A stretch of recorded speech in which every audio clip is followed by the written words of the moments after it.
Bonjour à tous et à toutes.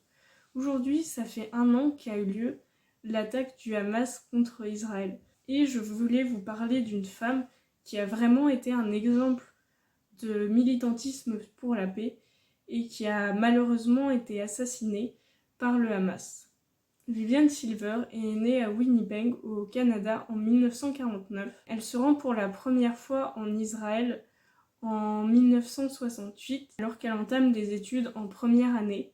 Elle s'inscrit à l'université hébraïque de Jérusalem. Elle étudie à la fois la psychologie et la littérature anglaise. Elle est impliquée dans des groupes d'étudiants d'origine nord-américaine. Et c'est à ce moment-là qu'elle commence à écrire des articles sur le conflit israélo-arabe. En 1973, avec son amie Shifra Brunswick, elle participe à la Conférence nationale des femmes juives. En 1974, elle immigre définitivement en Israël et elle s'installe dans le kibbutz Gezer. Donc un kibbutz, c'est une communauté délibérément formée par ses membres à vocation essentiellement agricole, où il n'existe pas de propriété privée et qui est censée pourvoir à tous les besoins de ses membres et de leur famille. Donc c'est une sorte de village collectif qui regroupe à la fois l'idéal sioniste et l'idéal socialiste. Un des premiers combats de Viviane, c'est le féminisme, et en 1981, elle fonde le département des Kibboutz Unis pour promouvoir l'égalité des sexes. Avec son mari Lewis et ses 2 fils, Shane et Jonathan, elle déménage ensuite au kibbutz Be'eri, un kibbutz situé non loin de la frontière avec Gaza. Cela lui permet d'échanger avec les familles bédouines du voisinage.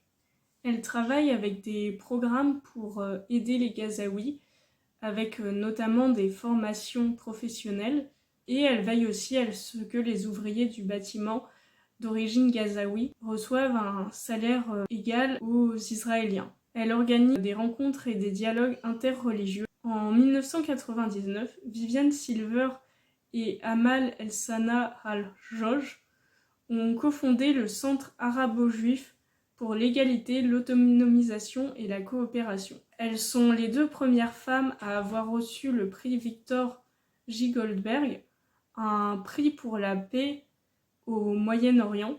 Ce prix est décerné à des groupes de 2 personnes, arabes et israéliens, qui œuvrent pour la paix.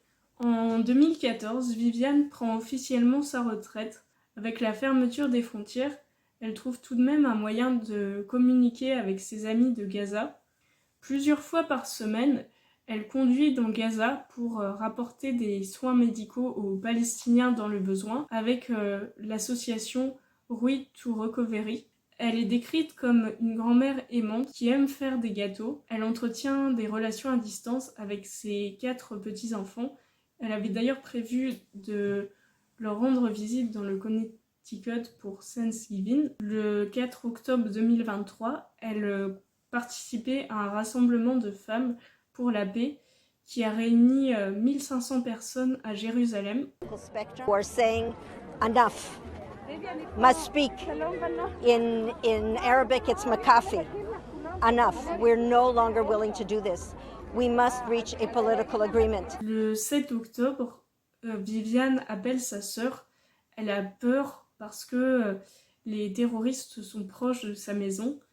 Sa sœur est l'une des dernières personnes à l'avoir entendue. Elle laisse également un dernier message WhatsApp à ses proches. Ils sont en train de casser la porte de ma maison.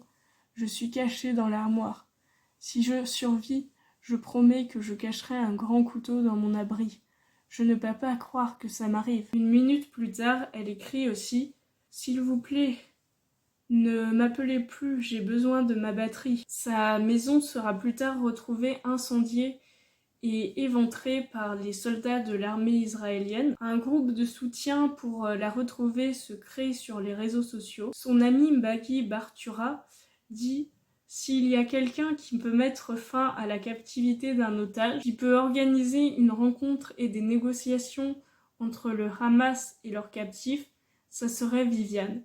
Elle est infatigable. » Malheureusement, les restes de Viviane seront retrouvés à Be'eri et identifiés 5 semaines après l'attaque Sa mort est confirmée le 13 novembre 2023. Des militants pour la paix, qu'ils soient arabes ou israéliens, la pleurent.